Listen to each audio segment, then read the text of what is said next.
apabila kita nak buat benda yang baik, kita kena ada teman dan rakan untuk kita buat benda baik. Semangat dia akan jadi lebih sikit. Kalau kawan kita tu dia selalu mendorong kita ke arah kebaikan, maka insya-Allah tuan-tuan tengok kita mudah dan senang nak buat benda yang baik. Tapi ada kawan-kawan yang kita duk kawan seharian, kawan tu dia tak mendorong kita ke arah akhirat, dia lebih ke arah macam tak berapa layan sangat dengan akhirat. Kita duduk 3-4 orang, 4-5 orang, kita nak buat benda baik kita rasa berat sebab kawan tak membantu kita. Sebab tu tuan-tuan muslimin rahmati oleh Allah Subhanahu wa taala, siapa sahaja yang dia nak bawa Islam dalam kehidupan dia, dia mesti nak menama dia susah tu dia mesti ada. Kerana kalau kita tengok dalam peristiwa hijrah, Nabi SAW menggunakan khidmat orang yang sangat mahir. Abdullah bin Uraiqid, dia ni tak Islam ketika itu, tapi dia sangat mahir jalan, bahasa kita jalan-jalan tikus tu dia pandai. Sebab Nabi tak boleh hijrah ikut jalan biasa, ikut pesisiran pantai, maksudnya jalan yang lain, yang jalan yang bukan jalan biasa pun susah dah. Bukan jalan biasa ada highway semua, tak, susah juga. Tapi jalan hak Nabi pilih untuk hijrah ni susah. Duduk di gua 2-3 hari, lepas tu perjalanan susah, Asma kena hantar makanan, ada informer pula, macam-macam lagi duk ada. Maknanya kalau kita fikir, alangkah mudahnya kalau Allah Subhanahu wa taala hantar mai buruk seekor. Buruk kan kita tengok dalam peristiwa Isra dan Mi'raj, maddal basar, dia punya perjalanan ni sejauh mata memandang, cap saja. Kalau macam tu lah buruk yang hantar mai, rasanya Nabi SAW dia tak payah susah, dia boleh senang aja pergi peristiwa hijrah tu. Allah tak mau nak ajak kita benda ni, kerana Islam ni dia mesti naik dengan strategi yang betul, dengan rancangan yang mantap dan kemas. Macam mana musuh-musuh Islam rancang untuk jatuhkan Islam, untuk jatuhkan akidah anak-anak Islam di seluruh dunia hari ini. Sebab tu kita kata perancangan musuh yang rancangan yang dirancang dengan kemas tu, walaupun benda tu benda jahat, dia boleh jadi elok. Tapi benda kita nak buat benda baik, kita tak plan betul, kita jadi kelang kabut, jadi caca merba, kita punya buat benda baik kita nak buat, dia takkan bagi kesan. Maka Nabi SAW ajak pada kita dalam peristiwa hijrah satu master plan yang sangat besar, sebab dia melibatkan semua golongan. Yang pertama, golongan Nabi SAW sendiri sebagai ketua. Nak abad kalau kita jadi ketua, dia ada beza bos dengan leader. Kalau leader, dia akan duduk di depan, dia akan tunjuk macam mana nak buat benda tu. Tapi bos dia lebih kepada mengarah. Nabi SAW jadi pemimpin, bukan versi bos, dia versi leader. Dia duduk di depan, dia yang ajak, dia yang bantu. Sepanjang hidup Nabi SAW lah seorang jadi imam, orang lain tak jadi imam, kecuali di hujung usia Sayyidina Abu Bakar sahaja seorang yang jadi imam.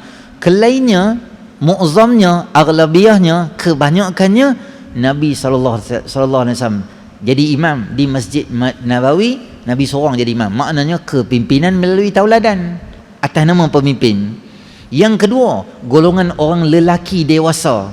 Siapa dia? Sayyidina Abu Bakar As-Siddiq radhiyallahu anhu. Sayyidina Abu Bakar ni tuan-tuan, dia sangat kurih dan sangat, kita kata dia kurih sangat lah.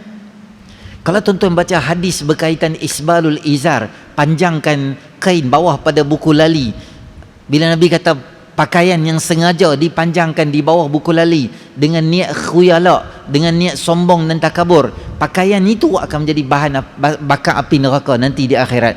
Takut Sayyidina Abu Bakar, dia tanya, wahai Rasulullah SAW, saya ni macam mana? Sebab kain yang Sayyidina Abu Bakar pakai ni dia selalu terlondeh, sebab pinggang dia kecil, dia orang yang kurus, orang yang kurus lah dia ni. Maka Nabi SAW kata, kamu tak apa. Sebab apa? Sebab kamu fizikal, kamu dah memang jenis kurus macam tu, ada dimaafkan dalam syarak. Sengaja pakai nak menunjukkan macam orang yang kaya Rom dan Parsi, sengaja melabuhkan pakaian nak menunjukkan kemuliaan, kehebatan, sombong, takabur, jawatan dan kekayaan dia, baru dicela dalam syarak. Tapi kalau kita pakai, contohlah baru beli di kedai, tak ada nak auto lagi, pakai dulu, perbuatan tu makruh dalam syarak. Pakai pakaian yang labuh, dia tak jadi haram dan dosa. Cuma tuan-tuan, Sayyidina Abu Bakar dia jenis macam tu, jenis kurus macam tu. Tapi kurus Sayyidina Abu Bakar, fizikal dia, nilai dan martabat dia sangat tinggi dalam syarak.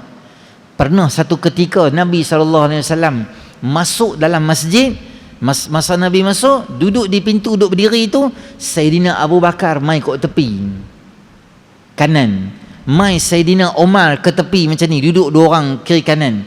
Nabi SAW pegang bau mereka, Nabi rapatkan mereka dua orang kat badan Nabi. Nabi kata, kadzalika nub'atsu yaumal qiyamah, demikian inilah kami akan bangkit nanti di akhirat.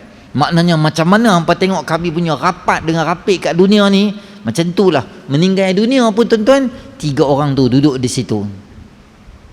Ketika awalnya tempat yang Sayyidina Omar nak dikebumikan tu kan, kita tengok ni Nabi SAW. Yang kedua bawah sikit, kepala Sayyidina Abu Bakar duk ada kat dada Nabi SAW di Madinah. Yang ketiga siapa duduk di bawah sikit tu? Sayyidina Omar. Maknanya kepala Sayyidina Omar dekat nak sampai dah dekat tumit dan kaki Nabi SAW. Dia turun tangga 3 macam tu.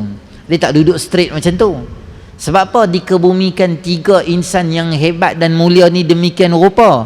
Ada sejarah dia.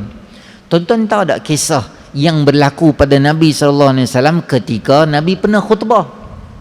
Kan Nabi khutbah dengan tunggul korma tu, pokok korma yang bekas batang pokok kurma tu dah pendek dah, Nabi berdiri sikit di atas tu. Kita masa khutbah ni tuan-tuan, sunat pegang sesuatu di tangan, tongkat ke, tombak ke, kalau ada pedang boleh pegang juga. Zaman tu lah, zaman lah ni apa-apa benda kita pegang di tangan, hukum dia sunat. Dan kedua, sunat ketika khutbah ni adalah berdiri di tempat tinggi. Macam kita ni berdiri tempat tinggi sikit, dapatlah pahala sunat khatib. Katalah renovation, katalah contoh ada masalah ke apakah, maka minggu tu Jumaat, khatib tang ni je. Khatib Jumaat berdiri tang ni je, pegang satu tongkat tu, dia pun khutbah. Kita kata tak sah lah semayang dia ni, sebab apa? Dia tak berdiri kat tempat. Tak, berdiri tu sunat je. Lagipun kalau berdiri, orang duduk di belakang tu dia boleh lah nampak. Tapi kita sekarang kan dah ada CCTV dan sebagainya, kamera dan semua tu, sedikit sebanyak membantu. Ala kulli halnya, berdiri di tempat tinggi tetap menjadi sunat juga dalam semayang. Jadi satu orang perempuan muslimat kita di belakang, walaupun dia tak main semayang Jumaat, tapi jasa dia sangat besar untuk semayang Jumaat. Tuan-tuan tahu siapa yang sponsor Nabi SAW tu? Nama dia seorang perempuan daripada Ansariyah. Perempuan tu dia mai, dia kata, wahai Rasulullah SAW, saya nak buat 3 anak tangga. Okeylah, 1, 2, 3 buat. Dan kita tahu kisah masyhur, hari pertama Nabi berdiri di tangga tu, pokok kurma tu menangis sehingga Nabi turun tenangkan dia. Dalam hadis kata kahanini naqah, seperti ibu unta kehilangan anak dia. Dan tangisan itu didengari semua sahabat. Sehingga Nabi turun tenangkan dia, mau dak aku doa kat hang sekarang ni, hang tumbuh balik bagi jadi elok, atau hang nak sama aku dalam syurga? Maka kurma pokok tadi tu memilih, tak apalah, biar aku tak dinik di sini, tapi aku boleh bersama kamu dalam syurga Allah Subhanahu Wa Taala. Maka hentilah dia. 3 tu anak tangga tu, orang perempuan yang sponsor, walaupun tak main semayang Jumaat, jasa dia sangat besar untuk semayang Jumaat. Dan Nabi SAW berdiri di tangga yang ketiga. Setelah wafatnya Nabi SAW, Sayyidina Abu Bakar berdiri di tangga kedua. Sebab apa? Orang kata berdirilah, dia kata tak mau, aku tak berani nak duduk di tangga tu. Sebab Nabi duduk di situ, aku tak boleh, aku rasa macam, oi, bukan level aku nak pergi berdiri sama dengan Nabi tu.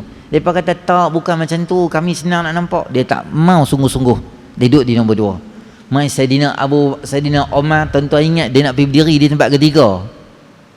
Tak boleh, dia kata aku tak berani. Nak berdiri tempat nombor 2 tu pun aku tak berani. Macam mana aku nak langkah nombor 3? Ketika dia memegang tampuk pimpinan, Sayyidina Umar radhiyallahu anhu, tuan-tuan tahu Sayyidina Umar tinggal apa sebagai khalifah?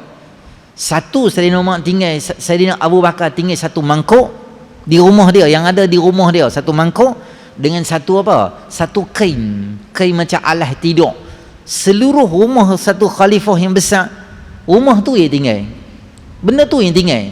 Saidina Umar kata, Saidina Abu Bakar telah meninggalkan satu jalan yang payah betul aku nak ikut. Macam mana aku nak ikut dia ni? Maknanya tak ada apa, nama aja pemimpin, semua dekat nak meninggal, dia pergi bagi kat Baitul Mal pula. Duit gaji dia dapat setiap bulan tu, dekat-dekat dia nak meninggal tu dia rasa macam alamak bersalah lah pula, bagi balik lah. Allahu Akbar.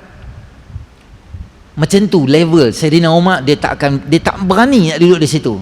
Demikian hidup martabat dibina oleh mereka atas adab mereka dengan Nabi SAW. Bila mai masa meninggal dunia, kalau tuan-tuan tengok, demikian tu susunan dia dalam tu. Sebab apa? Sebab adabnya mereka tu. Sayyidatina Aisyah radhiyallahu ta'ala anha, dia booking dah tempat tu. Sini suami aku Muhammad SAW, di sini bapa aku, cantik dah. Di sini aku memang dah lot ini aku memang target biar aku duduk di sini. Tapi pernah Sayyidina Umar radhiyallahu anhu request pada Sayyidatina Aisyah, boleh tak kalau aku meninggal duduk di sini? Aisyah radhiyallahu ta'ala anha rasa macam mana aku nak tolak orang ni, orang yang rapat dengan Nabi. Dalam masa yang sama aku teringin juga nak duduk di situ. Tak apalah maksud dia apa? Korbankan tempat tu untuk siapa dia? Untuk Sayyidina Umar radhiyallahu anhu. Sayyidina Abu Bakar ni orang yang hebat. Walaupun tubuh badan dia kecil, kita kata dewasa lelaki berkorban untuk Islam.